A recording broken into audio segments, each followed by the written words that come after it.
Trenton, New Jersey does not have a pizza culture anymore.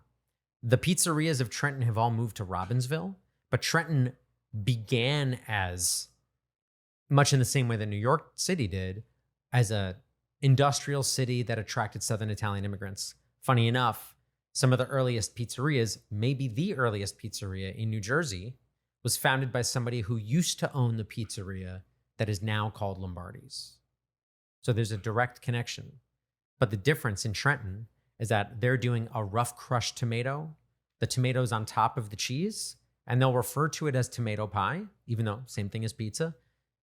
The pizza that you get in Trenton or in Robbinsville, really, it, I believe, is more like the first pizzerias that opened in New York than the current oldest pizzerias in New York. Ooh.